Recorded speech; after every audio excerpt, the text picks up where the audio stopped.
Hello, folks. Welcome to Between Awesome and Disaster. This is your host, Will Carey. I appreciate you tuning in. I hope you are doing well. I hope you're having an excellent holiday. If you are listening to this on the day of its release, Merry Christmas. I hope you got some good gifts. Hope that there was some good food. Hope you were able to get up right at the crack of dawn. I know, even as a very much an adult at this point in my life, I think, woke up at 6 a.m. well into my my early 20s for Christmas, all through my teenage years as well.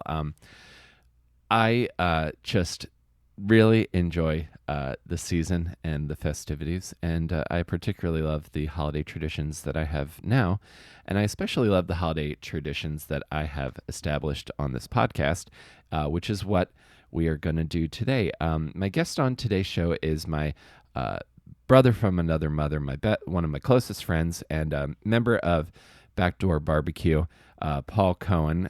This is our annual holiday recap episode that Paul and I established a few years ago because I just really enjoyed having chats with Paul about music every year. And every year, there, especially in as chaotic as the rest of this year has been, in Paul and I's world, the pop punk Warped Tour kind of alt rock world, there was a ton of excellent music released this year. Notwithstanding, the biggest album in my world was One More Time by Blink-182. As I'm sure you've heard me talk with a few people on this podcast this year. We also are going to talk about some releases that are from up-and-coming bands that I think everyone should know about. My other favorite this year was Suburban Dictionary by Friend Circle, and then Story of the Year's newest album really blew me away as well. So we're going to see which of these was our album of the year, and I'm going to sit and chat with my friend Paul, who I love to talk about music with, and we'll let you get into the rest of your Christmas morning, Christmas Day, your Boxing Day, perhaps. And we'll talk about some of our favorite pop punk of the year in terms of albums, singles, as well as our favorite live shows of the year, because there were so many great concerts that we went to this year as well. So thank you all again so much for being here. And let's discuss the year of pop punk for 2023 with Paul Cohen of Backdoor Barbecue.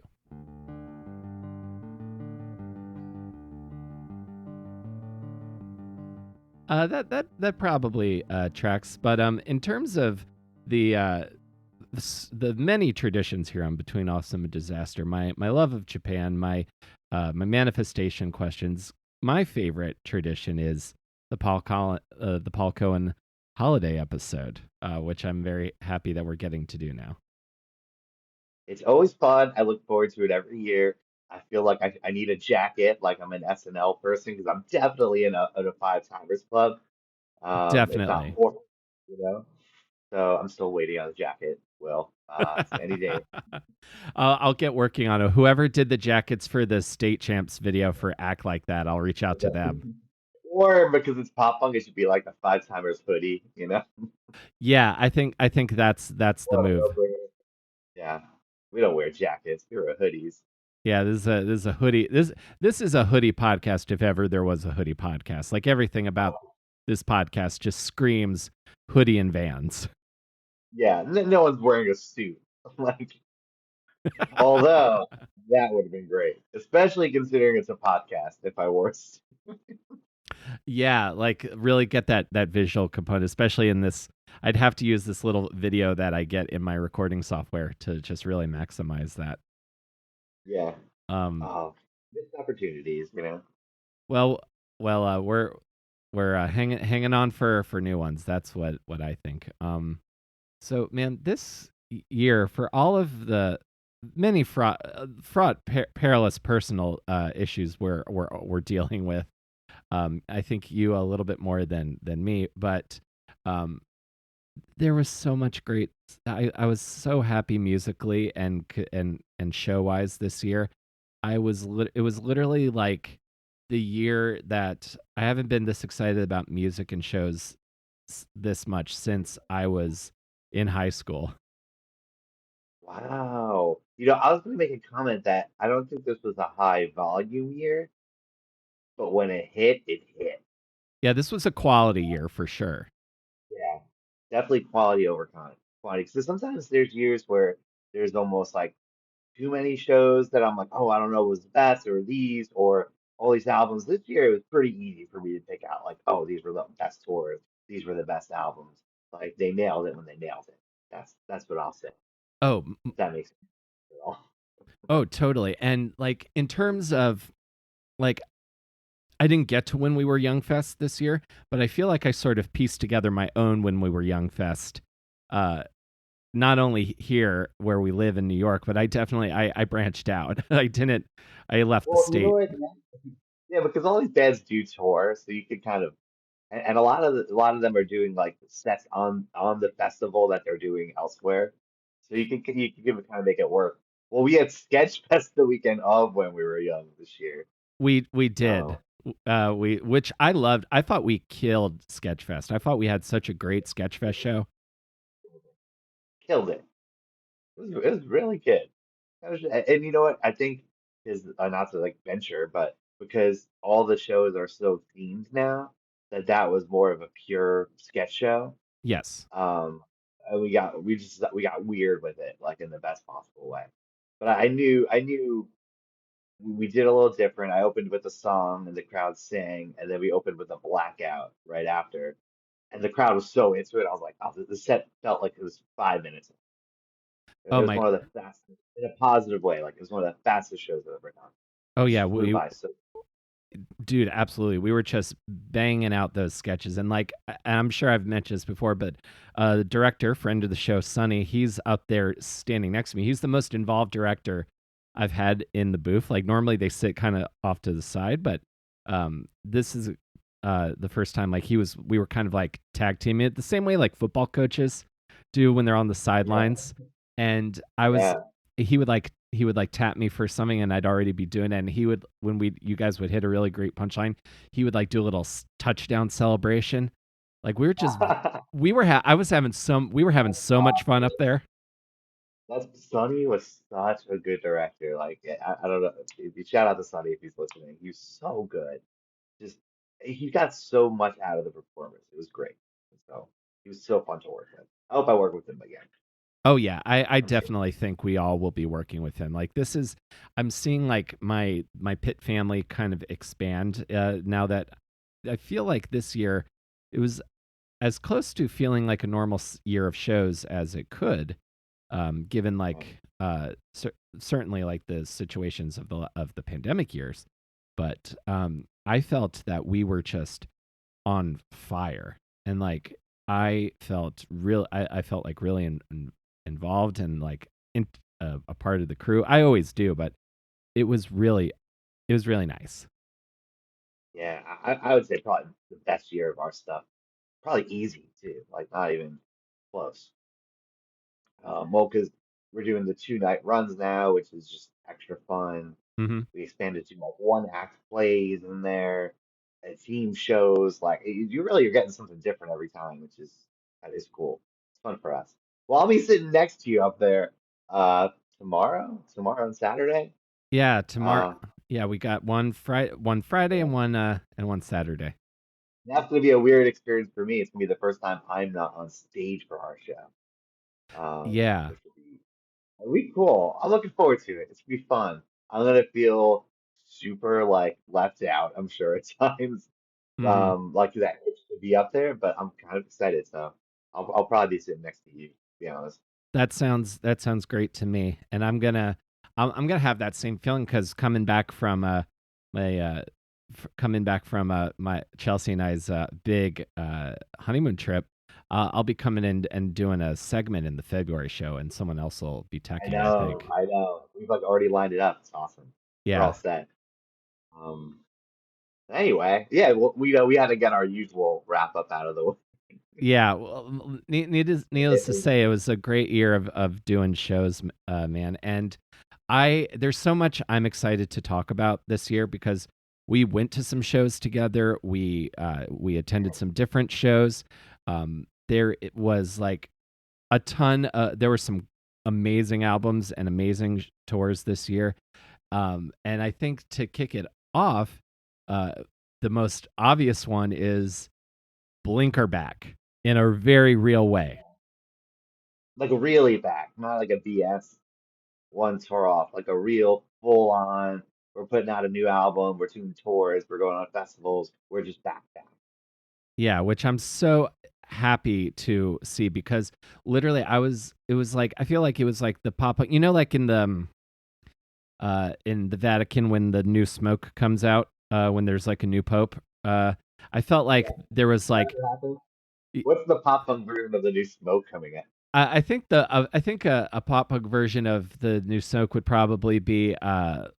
be like a new display at Hot Topic, or or Yeah. or like the chorus of the Black Parade comes through. And then a little like skater flies through the smoke. Exactly.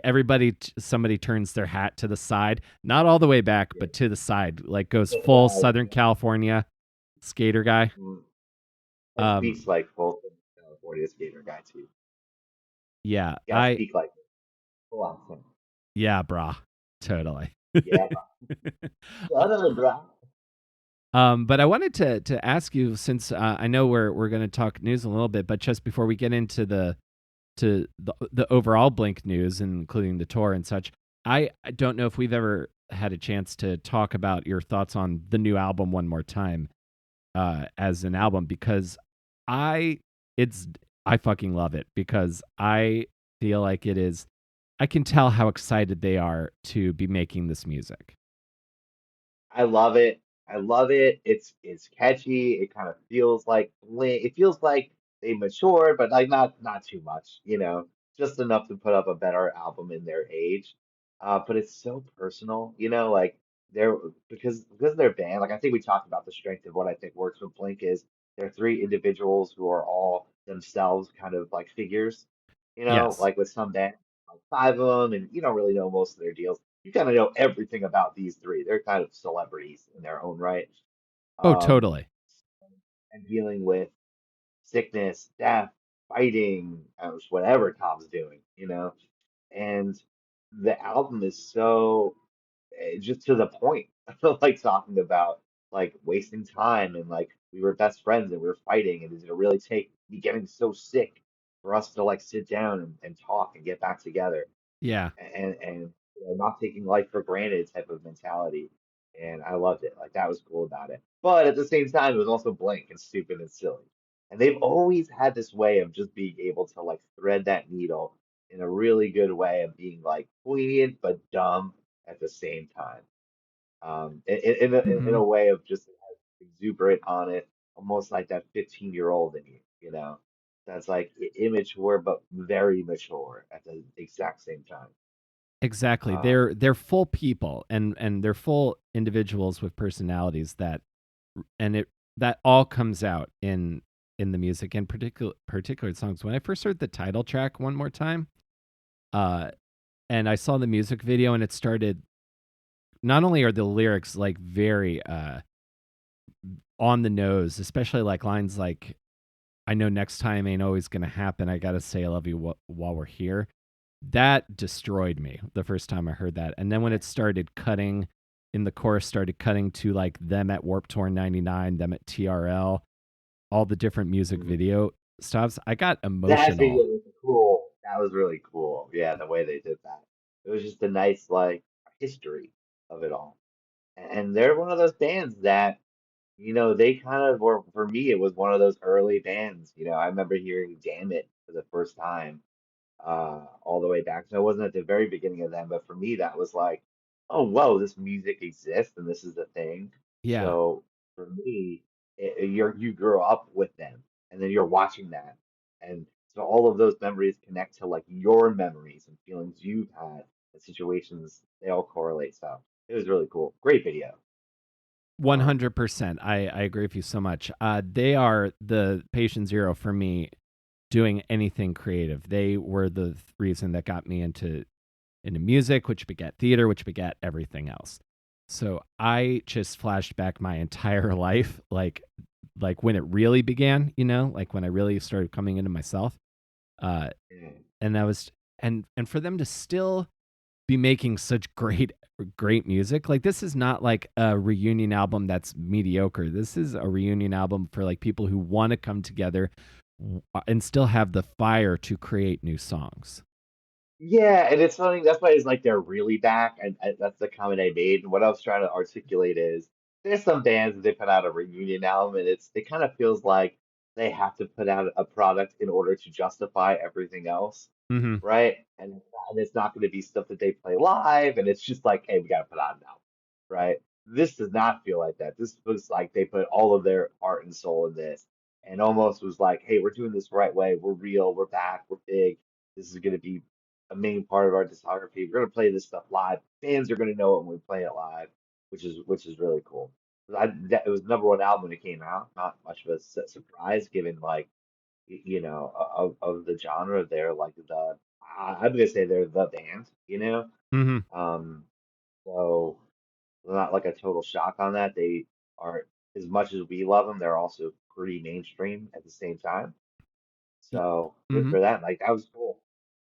Yeah, I just love to see and I'm sure you probably experienced this a little bit at the on the tour. Like we saw them at Madison Square Garden, and then Mhm. I, because I have because my wife loves me. I Yeah. I saw them in Brooklyn, I saw them in LA, I saw them in San Diego, and I think and I got the same feeling at each shows. Like the atmosphere of the crowd is so joyous. Everyone is so excited and happy to be there. Everyone is just very into hearing into seeing the show. Like everyone is just the vibe is so positive and celebratory. Yeah, and I gotta say, special if you want like some fun tidbits here, uh, Will, I gotta thank your wife for getting me to the show. I'm not quick on buying tickets. I've never have been. So like, things went on sale, and they must have sold out in a minute. Yeah.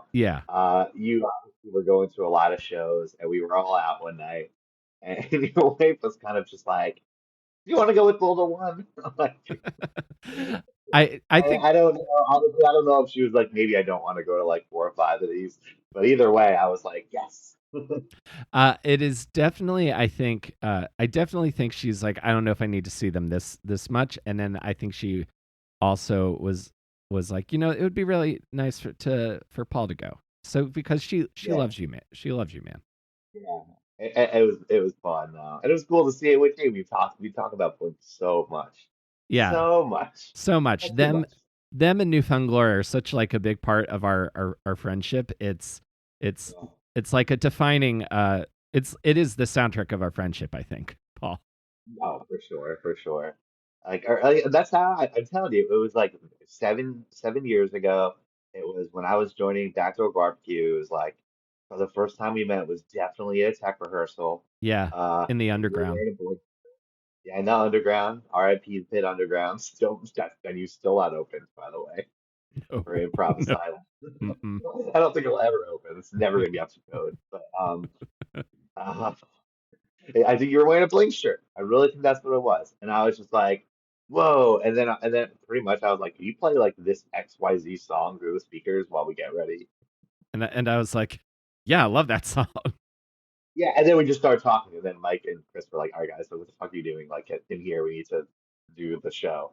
Yeah, be like, And okay. And then afterwards, be like, do you like this band? Do you like this band? Yeah, I like yes, this band.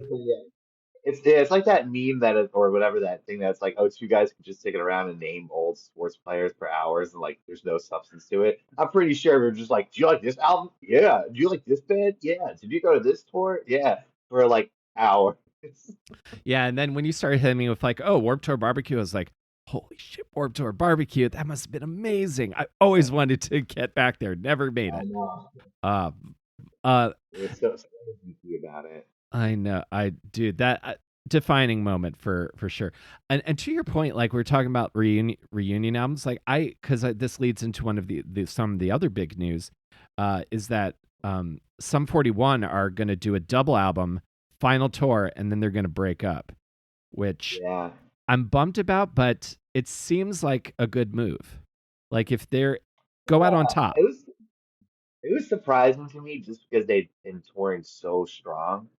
Uh-huh. Um, it seems like every festival they're on, they're constantly on the road. They sound phenomenal live. So I kind of thought they were in a great place, but maybe they're just like tired and want to do it the right way. And instead of like letting the wheels fall off and breaking up in a bad fashion, maybe they're just like pre-planning this. So, like, each their own. Yeah, which is I've always wondered about that if I was ever in the position to, because like obviously some bands go on forever. Like Kiss did finally finished their reunion tour while they're still kind of like playing the tracks, and now they're going Or to like have Rolling digital Stones. avatars.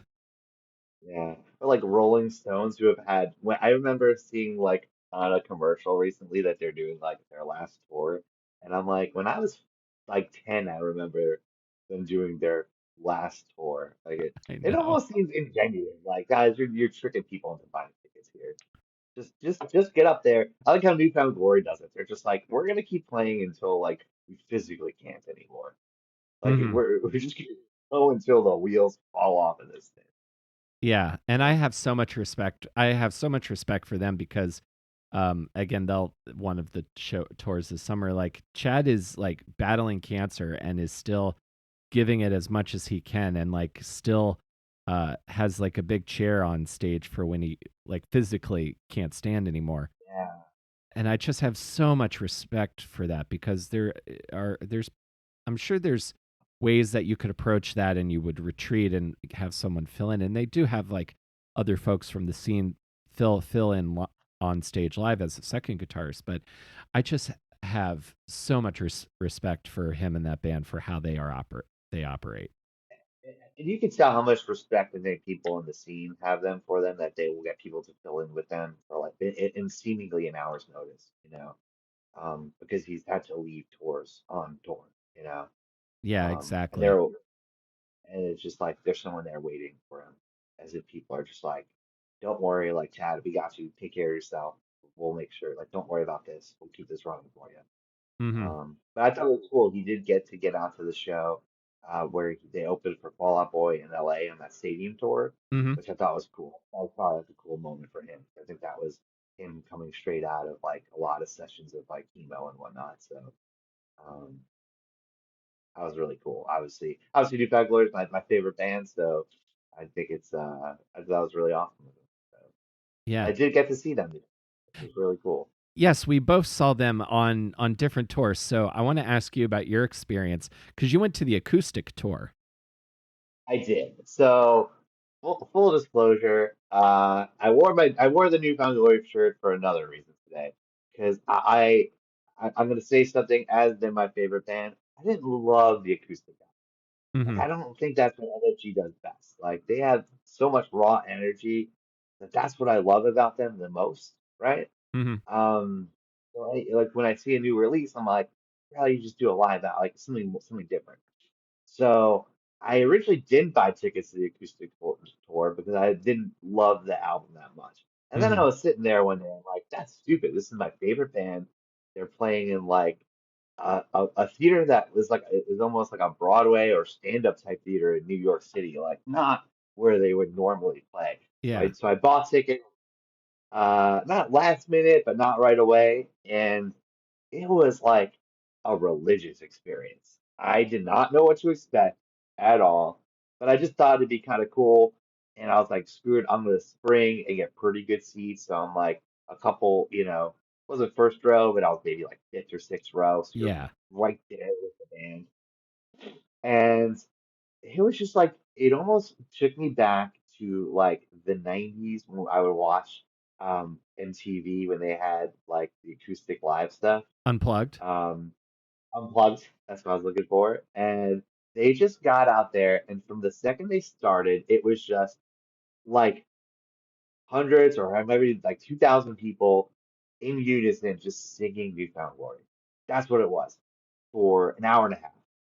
It was the coolest thing. It was just, I'm so glad I went because it was such a different thing to see it. I've seen it like 50 times, like something stupid.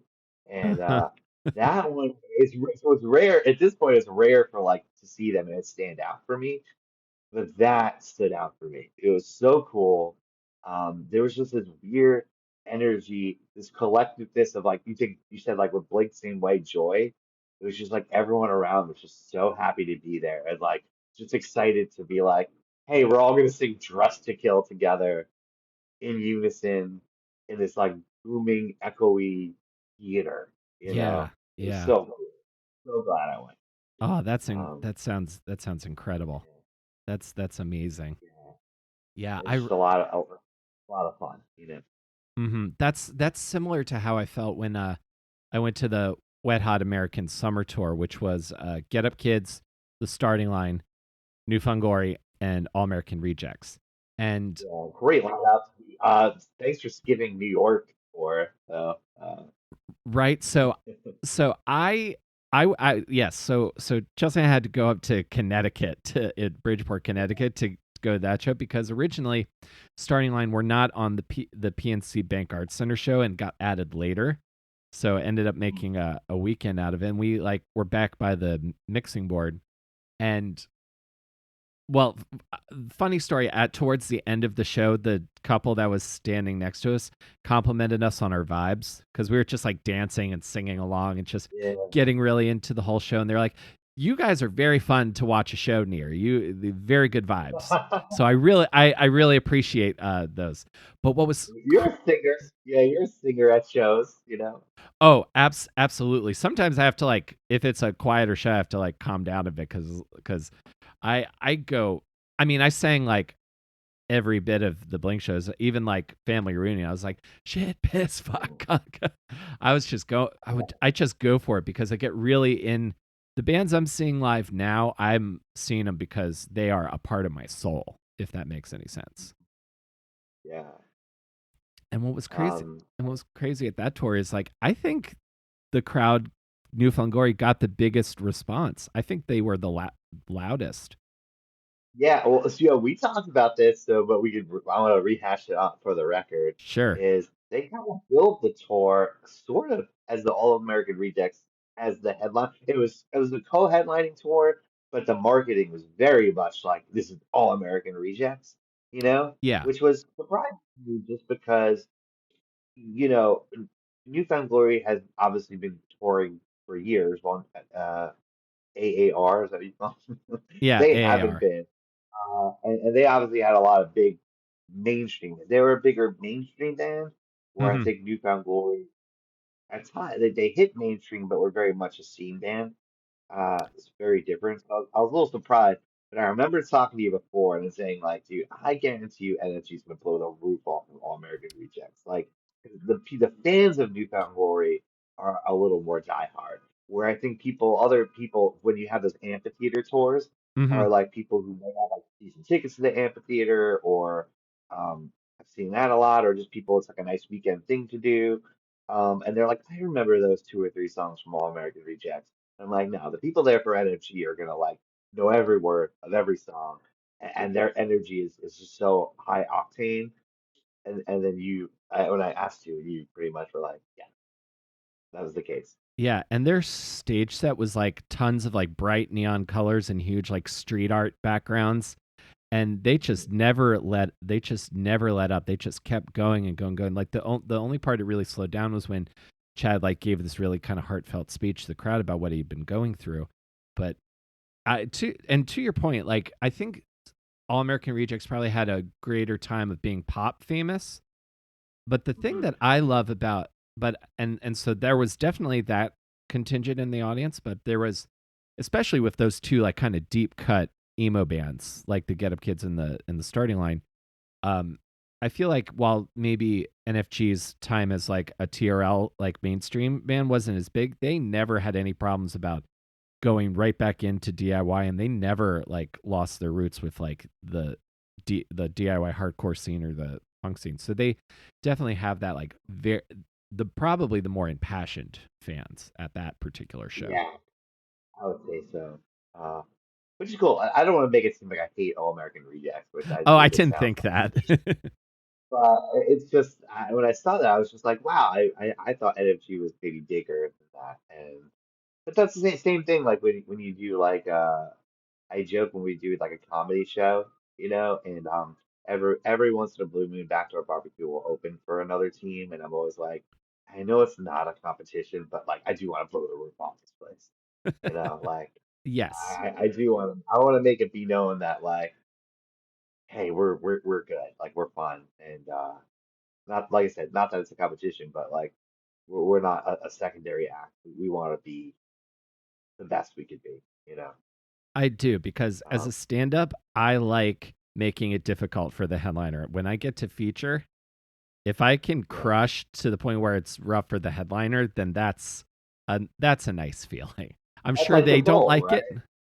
Yeah, I think I so. don't know. You know what, though? You know what though? If you're when you're headlining, I'm okay with it because we like when we did Sketchfest, I'm not like, oh, I don't want the opener to suck. I'm like, I want the opener to be like amazing, and I'll just be a little better, like I want Yes, people walking out of there like they got their money's worth all around. I'm never rooting for anyone to be down.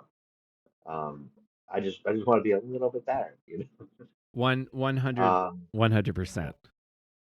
And one story that I want to make sure, because I have a fun story behind it, was the Yellow Card Ocean Avenue 20-year tour. I Uh-huh. know we both went, but I did not go to a local show. Like, you talk about me complaining about like the Wet Hot American tour not making the New York tour, right? Well, Right. this tour did make the New York tour, but I did not go.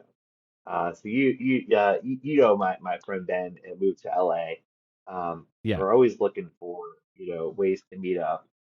And initially, I did not say yes. I didn't think I could make the dates work. But he hit me up and he's like, let's go meet in Arizona. And we were going to meet up and go see some of our friends from the Challenge Mania podcast. I'm a huge fan of MTV's The Challenge. Uh Um, so we met up there with some of the people from there. I went to the Challenge Media podcast.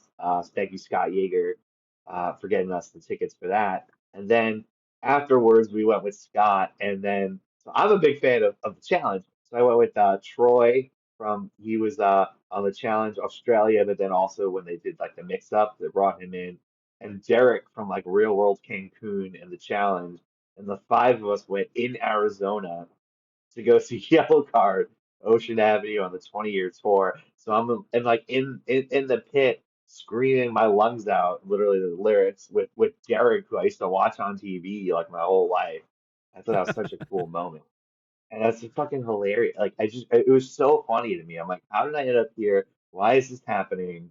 I don't know. But it was like, first off, it was a 5,000 person venue we saw them in. And they said wow. that was like bigger than they were playing at the height of Ocean Avenue, which is like crazy to think of. And they were really good, like really good. It might have been the best. And I was a Yellow Card fan from the beginning. Like I had all Uh-huh. their early stuff prior to Ocean Avenue, so I bought that album the day it came out. Like I was such a fan of them already. I'd seen them live before. They blew me away. They were so good. I'm so glad they're back and touring. Um, Yeah, I'm me excited, and too. I got like I think it's tomorrow coming out. Like from when we're recording this, like Steve Aoki is releasing like some sort of like Ocean Avenue remix. I think that's Oh, hilarious. interesting. Um, I didn't know that. Man, I love that so, Aoki is so deep into the punk scene. I right? enjoy that about him. But yeah, so yeah, my experience at the New York show, and I'm trying to remember what the lineup was. I believe it was this wildlife story of the year, um, Mayday. Mayday Parade, and then Yellow Card. So my like longtime celebrity sighting at the New York show is that and not to because I love the fact that you got to have this experience watching them in Arizona with the Challenge Mania guys.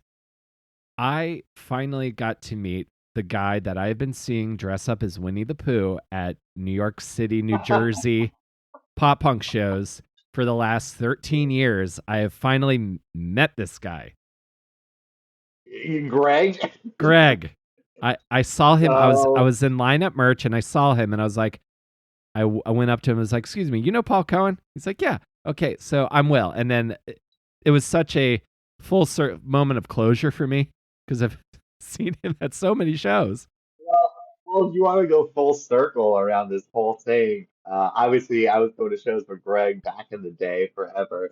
So Greg and I are with my friend Ben and my friend Adam do our custom fantasy challenge league Uh-huh. where we like pick the players, we have our own scoring system, and we just have like a funny thread, and we're talking about it all the time. It's like fun text chat, and I'm betting on a fixed, not a fixed reality show, but it's just gentlemen rules. Don't look at any results before, Hmm. and so that's funny. But yeah, I did get a picture of you and Greg. Yeah, I think I I was like, we sent that to you. this is great. This is funny. It's awesome. I love Greg, and I think it's so funny that like I grew up with him and was going to shows with him, and like you were like you made that comment about the Warthog the barbecue, and like I went there with Greg, like that was it's all full circle now, all coming back around. That's Um, amazing. The next step will be for us to play a show where he's in the crowd, and then he or we're opening and then he's like crowd surfing during us. That's the next step, I think. that's the ultimate goal. I definitely just saw him at a starting line show, and there was a really cool picture of like Kenny, kind of like high fiving or something as he was in the crowd. It was cool. That's that's cool. I want to ask him how hot that suit is because it was summertime when we went to that show, and I have no idea how he gets through a sweaty concert like that. The car rides home smells, so that's I bet they do. Uh, he's a people for doing it. Like, I don't know. So fun though. I don't know, it just became like a thing he always did. It was just so funny. The mhm. fans loved it. The fans absolutely ate it up. Oh, who did? Like bands. Like we go to Warped Tour and like every band wanted him at their set. That's When they played club shows, the band was excited when he was there. uh-huh. I'm pretty sure I saw him at a couple Motion City soundtrack shows like early 2010s. Makes sense. Yeah. For sure. Still Um, doing it. Still doing it. Great. yeah, he just takes me like really far back to like again like di- different stages of my love of this music and of this scene. And and so you had a great suggestion for this podcast that I'm excited to do, and I've really been vexing on because there are Uh, a lot of Sophie's choices I've had to make here. So I maybe we can get in and do that now. So for anyone listening to this who doesn't know, When We Were Young Fest is going to happen again next October in 2024. But the twist is most of the bands are playing an album, like one of their most memorable albums front to back. And so, Paul, you proposed that you and I try to pick like 5 sets that we would want to see at When We Were Young Fest. And I'm gonna yeah. just I'm not I did not consider Fall Out Boy because they are not booked to be playing a full album, which I'm bummed about. Yeah, and I wonder if they just didn't release the album yet. I was curious on like how they were doing that.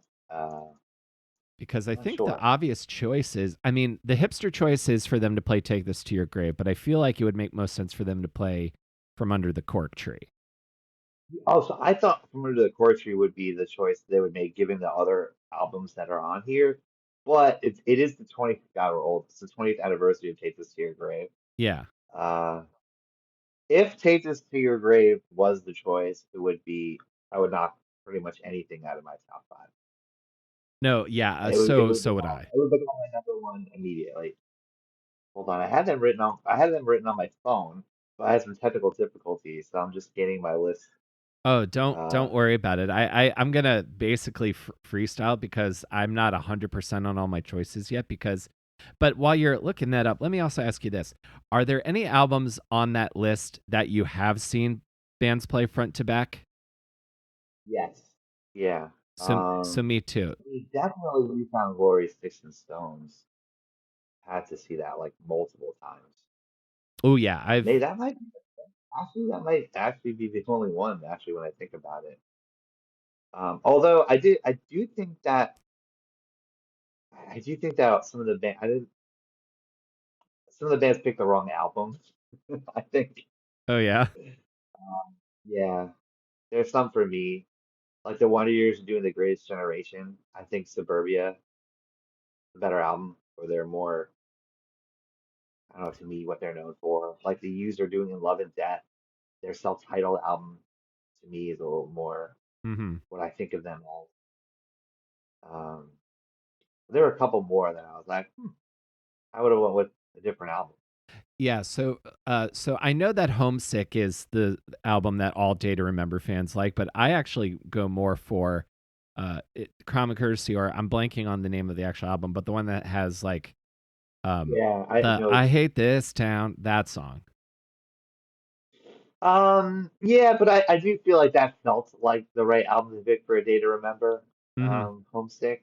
But I see your point on it. But it's all that needs all subjective, you know. I know. Um, Yeah, there's some Basically really I'm saying like some of these aren't my favorite albums of the band. That's exactly like pretty much what I'm saying. yeah, I know what you mean. There's Like easily. Steve Jobs for Finer Things is probably what a lot of people would pick. But I kind of thought Around the World and Back Again is a better album Oh yeah, for A Day to Remember. for State Champs. Oh, for State Champs, yeah. Yeah. Um, but I did my top five is very boring. Very boring. I did remember it. Okay, So I want. I'll just yeah. So I do have mine ready. All right, I want to hear what yours is, and then we'll compare. And I picked these five purely because they're some of my favorite albums. Just straight through. I'm like, oh, I love these albums so much. I don't care if I've seen them before or see these bands more. I don't care if they're less rare than others.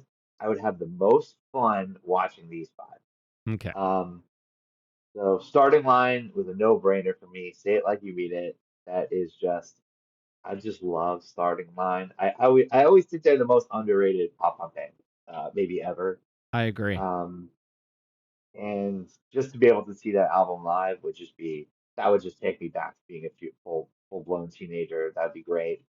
Um, this is my, not controversial, but this is not controversial at all. It's the least controversial thing in the world. But I did put Newfound Glory on there just because I love them so much Of that like course. if I was at the festival, there was no way I couldn't watch them play Sticks and Stones. You know. Yeah. Um, One album that I think is great, another underrated album of a band I loved before they broke big, Jimmy Eat World Bleed American. Mm-hmm. The deep cuts on the album are so good and so beautiful. I would love to see that live.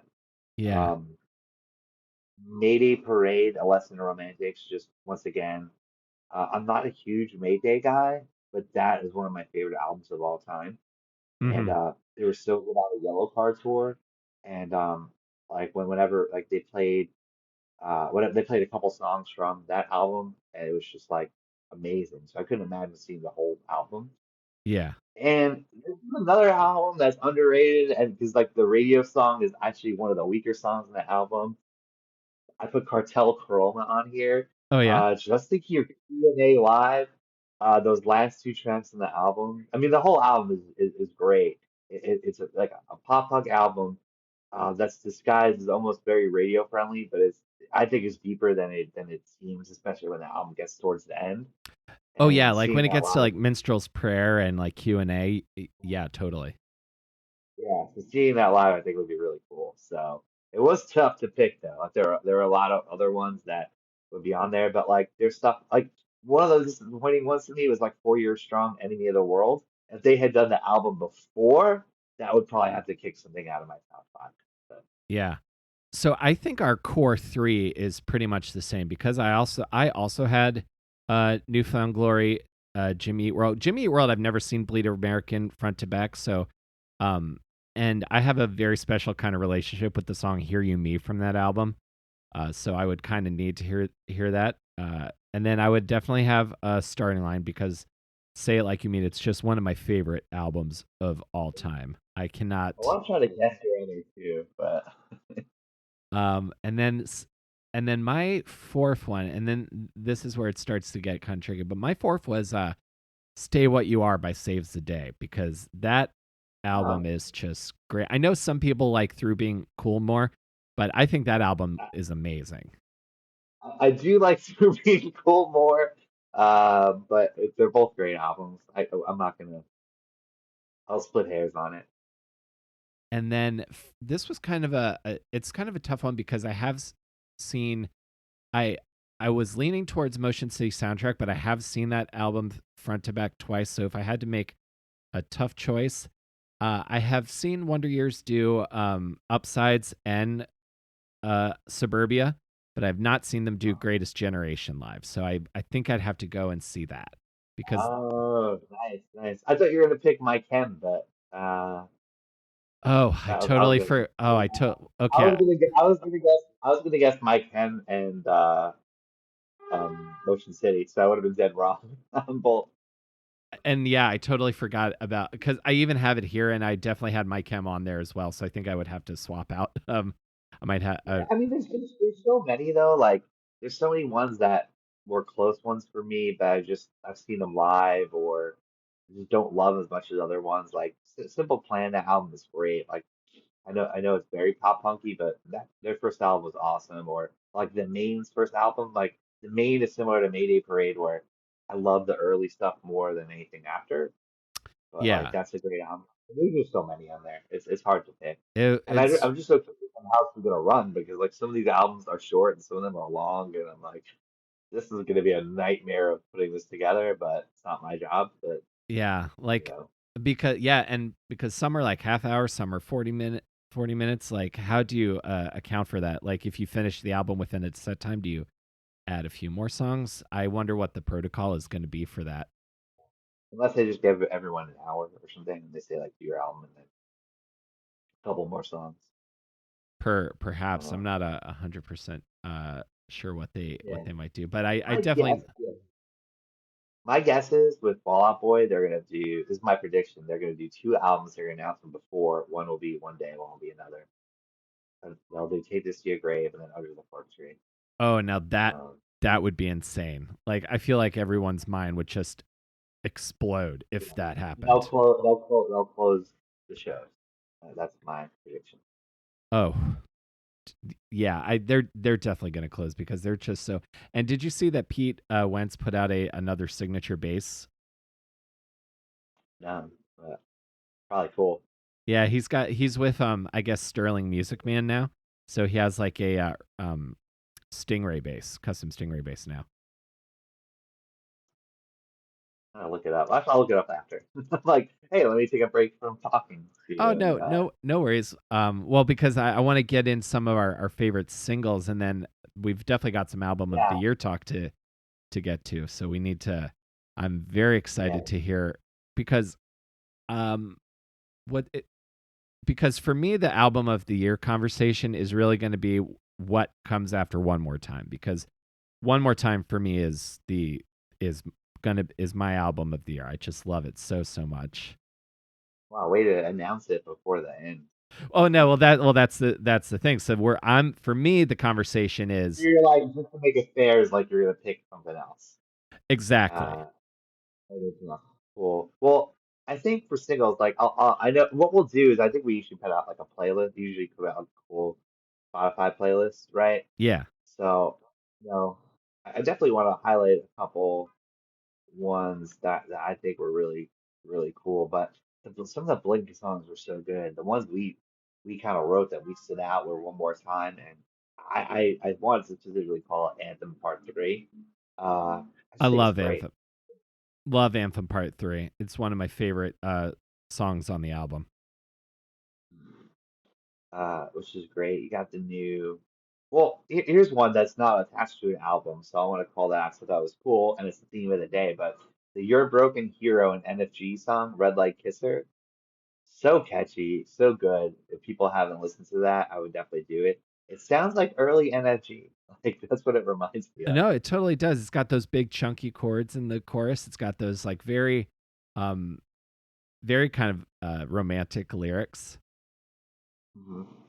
I would also Great. Just I'll go ahead. oh, I thought it was great. I also would love to shout out an album and some singles that I think I would love to get more attention on. My friends and friend circle, my buddies and friend circle, uh, put out this full length called Suburban Dictionary this year, and every song is just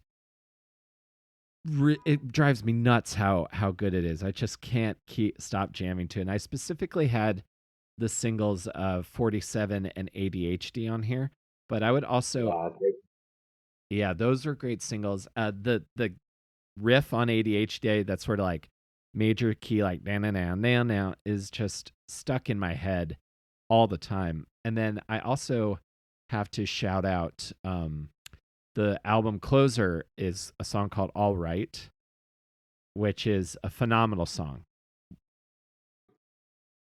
is that I love that album. It's very like pop punky, old school. It's really catchy. I love Fuck California. I think it's a great song on it. I'm looking up right now. 40, yeah, it's all great though. It's so catchy. So catchy. And it's funny, like um I was talking to someone, I think it was at work, and I was like, "Oh, I love like we all love the same music," and I was saying stuff, and they were like, "Well, I'm really more into stuff like Magnolia Park and Friends Circle," and like I was like, "Ah, my friend knows them." And Yes, I do. first off, it was like pretty funny. I thought just to like run into in like a corporate setting, someone else who like mentioned friend, like I don't know how we got to the point where we're talking about Friends Circle like out of the blue, but that was like a fun moment. So Yeah, they're that listening.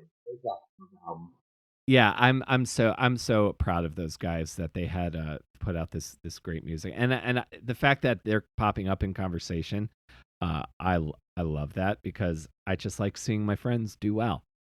It's Yeah. very cool to me. I also wanna, because I know this kind of became a joke between you, me, and Chelsea. Um, just because I saw him a couple times this year as well, Landon Barker.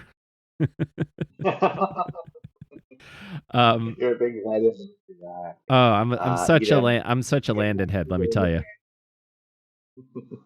I hadn't really had I had downloaded it because of the playlist there, and it is catchy. It's definitely got that kind of like MGK-esque, Kind of where's some TikTok other rapper, pick pop punk. yeah, TikTok rap, yeah, kind of hip hop punk thing vibe to it, which I appreciate. I have no hate, by the way, on that at all. I know some people do, and I'm like, get over it. It's fun. It's great. People like the genre. They like the music. It's cool. Exactly. And this is the style that the kids nowadays are doing. And it definitely is reminiscent of the stuff that I grew up on. So I, for one, am just happy to see the stuff that we like still relevant, if that makes any sense. Cause I feel like Yeah. because I feel like by the time I was like becoming a teenager, I feel like a lot of music that my parents liked was uh like those bands were either not around anymore or they were like relegated to like the casino circuit. So the fact that our scene is still, I think, chugging along and is more open minded and new people are coming in, I think that's a good thing. Yeah. Well, it feels like sometimes, like, for example, I don't know, and maybe I could be just wrong on this. But like, for example, is you don't see this for like hair metal, you know? Like you don't see hair metal new bands coming out like it. And if they do, they No. feel like a joke, you know? But like here, you see that there are a lot of genres of our parents' generation that just died. Like you don't see new disco bands coming out, right? I don't know, what are some other things that were like very specific and popular? Yeah, you don't really Um, you don't really hear a ton of like big arena rock kind of bands with maybe the exception of Ghost. Uh you just are not seeing, or Greta Van Fleet. There's like, but even those feel like more of like pop acts compared to like the sign of like yeah, a growing movement of bands. exactly. Where this is your stuff coming out, like a new band that I love that I'll talk about more in the albums is Title Holder. So one of my favorite singles of the entire year was Never Had a Chance in Hell. Uh-huh. It reminded me of like the first time I heard like Less Than Jake or something like that. Or when I was growing up in Staten Island, there was this local band Melmac that was like a pop punk ska band, or Real Big Fish or something like that. Oh, it's just like so catchy, so vibrant, like my Boston's type stuff. Just great use of the horns, poppy stuff, but like pop punk, ska, all combined into one. It's great. Like they're a band that I'm like, oh, everyone should check out Title Holder. They're really good. Oh my god, yeah, I love Matt. Title Holder are an excellent ska band. I'd also Yeah, I think he's great. Friend of the show as well. Big fan of Title Holder. Absolutely. yeah. I also wanted Love to. them. I also Yeah. I wanted to shout out this other album that you had on here that I hadn't heard of until you put it on here. This band Hot Milk. Oh my God. So it's like not. I don't know if they would classify themselves as pop punk, but they play pop punk tours a lot. Uh huh. Like they do. What's the summer tour? I can't remember the name of it. It's like the new Warp Tour. Um, Um, Sad Summerfest. yeah, Summerfest. Like they played some sad Summerfest before and stuff. That album's really good. It's a little like it's like pop punk and metal combined into one. Because it's got a lot of like the riffs, the pacing, and the choruses of pop punk, but with like more minor guitar riffs and stuff, and that dark elemental feel. But yeah, I put on, it's not even a single line, but I put on this song on the playlist, Alice Cooper's Pool House. It's like one of the catchiest songs of the entire year I've heard.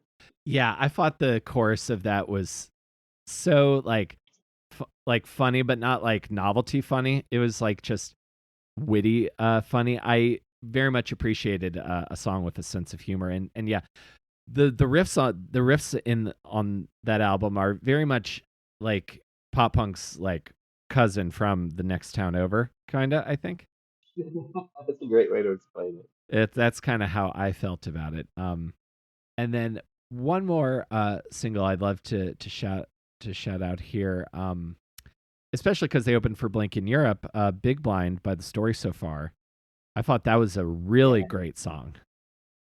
Great song. I'm looking forward to their album. They have like it's those like more the 2010 stalwarts of pop punk. A Yeah, lot of those bands put out singles, which means they're all putting out albums next year. So it's like Story So Far, Grayscale, Neck Deep, Knuckle Puck. They're all putting out singles now, so it's probably be a really cool year. Big Blind's very catchy, very catchy. super catchy. There's it's I feel like as good as 2023 was, 2024 will be pretty good as well. So Yeah, I mean, we can move to albums, but there's got to be. There. I know there's new albums coming out. You may know more than me, but Grayscale, I know, is putting out a new album 'cause they're recording. Neck Deep are Neck putting out Deep, one.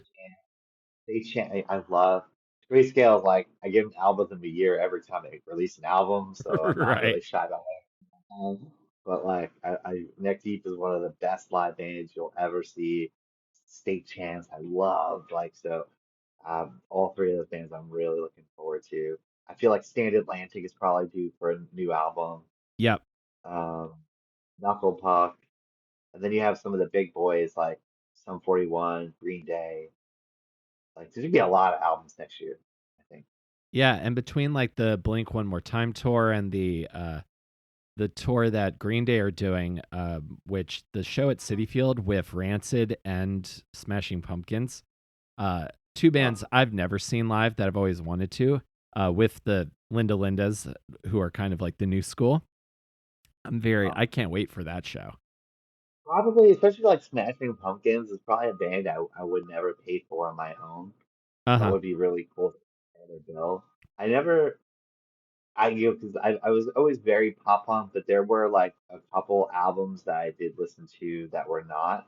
And one of them was Melancholy and the Infinite Sadness by Smashing Pumpkins. When I was a kid, I think for like Hanukkah one year, a family member bought me that because they knew I don't know, to them, like they don't know the difference to all the stuff. They were like, oh, it's a Sure. newer band with guitars. And I was like, oh, this is actually, it's pretty good, right? So that'd be cool to see them live. Yeah, I can't wait to hear what they sound like. I'm curious who's in the band now and how Billy Corgan sounds nowadays. And Rancid are absolute legends, so I'm glad to finally be Absolutely, yeah. seeing legends. And hopefully I can get Lars on the show one day. Gonna keep I feel trying. like I've seen Rancid on a Warped Tour, but like a long time ago. Yeah. Yeah.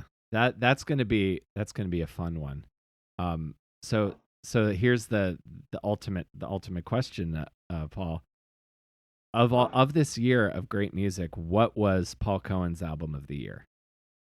Okay, so I actually did not talk at all about. So this for me, it was a three-horse race. Um, I wouldn't want to shout out some other albums before I say what was Oh, the please go top right three for ahead. me. Go right ahead. Well, one band in particular that I want to shout out is MXPX. I Mhm. really love the album On the Way Home. Uh-huh. I Yeah. thought it was like similar to like how I said with Blink, like it wasn't just like a phoned in album, like it was a really good album. And this year I did like a little MXPX retrospective where I like made a full MXPX playlist, and I was moving, so I had to do a lot of like packing and moving stuff around, and Yeah. I must have listened to 20 hours of MXPX. Uh, so I just want to give a shout out to that. But for me, there were three albums in there that really stood out for me. One I mentioned Title Holder before. Yep. Just great album from front to back, just fun. I hope they listen to this because like I don't know, I want to like meet them so you could tell them I said what's up. I will. But like loved that album, Title Holder. Uh, what better time? Blink-182, obviously, for me, was just such a great album. But there was an album that was so unexpectedly good. Like, out of nowhere, I wouldn't even list it in like my top 10 predictions of being this good. And this band had no business putting an album out this good, but it was Story of the Year, Tear Me to Pieces, Yes. banger after banger after banger after banger, and Yes. like a fun like for me, I had this like image in my head. Ironically, were not on that yellow card show that I saw. They dropped off the day before the tour. But when I was Oh. out at WrestleMania in LA this year, and we took uh like we had to take a cab from WrestleMania to we went to this like after party, Uh-huh. and we like convinced the cab driver to just play the last story of the year, and we were showing our friend like this album. We were like, you gotta check out Story of the Year. Because he's like, Story of the Year. Like, I love Page Avenue. And we're like, dude, this album is like better than Page Avenue. Um, it's just there's so many good songs on it to like count. I love Can't Take This Ride, but Take This Ride. Real life. Is probably Real Life is great. 2005. Tear Me to Pieces. There's just like single after single after single on this album. I It's know. so good, so unexpected to me. Um, yeah, it's that for me that was the album of the year. It came out very early in the year, so it's like quick Mhm. to kind of forget about it. Yeah. But I had listened to it for months, and then like gearing up for this, put it back on because it was like my front runner. Mhm. And then I went back and I listened to like all these albums, and I was like, still it. I think it's still so good. So for Oh. me, story of the year, like unexpected but great album. For friends, good friends of Greg too. Oh, that's so good to that is really good to know for me actually. Because um so obviously the will Blink 182 curve has to be established. So after that, because I have just a lot of bias for one more time. So after that, I agree with you. That was my favorite album of the year as well. Wow. It was so and to your point, like I I thought it would probably be good, but I didn't expect for to love it as much as I did. And I was so blown away when I saw them live at on that Yellow Card tour. Uh they are it's so again another example of a band that have been around for a while, but to see them still making great stuff and better stuff and not having to only play like Page Avenue. I mean, of course everyone was still excited to hear that, but for them to be making new favorites is amazing. Yeah, because they definitely had a period there where like I wasn't a huge fan of some of their albums, you know. Yeah, Um, I agree. um, I'm like in a war zone out here. New York City, baby. Yep, that is That's the fun of podcasting in this environment. We might have to do a part 2 of this because I do have to run to my rehearsal. But dude, as always, I love doing this episode with you every year. Yeah, man. Always a pleasure. Fun to do it. Can't wait to see what we get come out with next year, man. Yeah, dude, it's going to be great. Maybe we'll do a pre-summer check-in. Right? Yeah. Well, we've gotten better now, and now we've like started cataloging as the year goes on. Because there's some years where we cobble this together. We've for those at home, we started a Google Drive document like January 1st. For real. Oh yeah, we're on it, and we'll build on it for this one next year, man.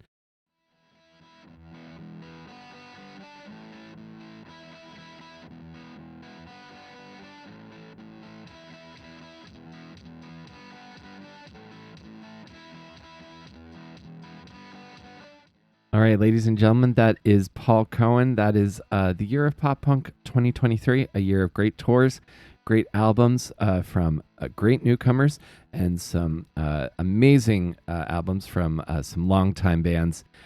Truly a lot of great music if you enjoy the same kind of stuff that Paul and I do. A lot of great stuff to enjoy. Check out the links to our playlists in the description. I'll have a playlist for you if you want to check out some of the songs that we mentioned this year. And you can stay tuned for Backdoor Barbecue's next shows, which will be in February of 2024. I am going to be doing a I'm going to be doing a performance appearance on that particular show, and I'm especially looking forward to it, folks. I also want to let you know we're gonna start off the year next year with some re-releases because I will be doing some extensive traveling, which I can't wait to tell you about. But as soon as I get back, I'll have new interviews for you in 2024. And thank you so much for being here and listening in 2023. There was a lot of great episodes this year. So thank you again so much. If you enjoyed this podcast and think you know a friend who would be as well on this Christmas day, you can send them to awesomedisaster.com. That has links to everywhere that you can get the show. We are on Apple Podcasts and Spotify. And you can also follow me on Instagram at willcarry23, at Between Awesome and Disaster on Instagram as well. And if you want to go a little bit further and support the show, you can check out our Patreon as well as our merch store, which are also both available at awesomedisaster.com. I hope you continue to have an excellent holiday. If this is a hard time of year for you, I want you to find some solace and some love for yourself. And I appreciate, again, everyone for a great 2023. Let's look forward to a excellent 2024, as this will be our last episode of the year. And I look forward to creating more episodes for you next year. And I will see you next time between Awesome and Disaster. Take care, everybody. Merry Christmas. Happy New Year.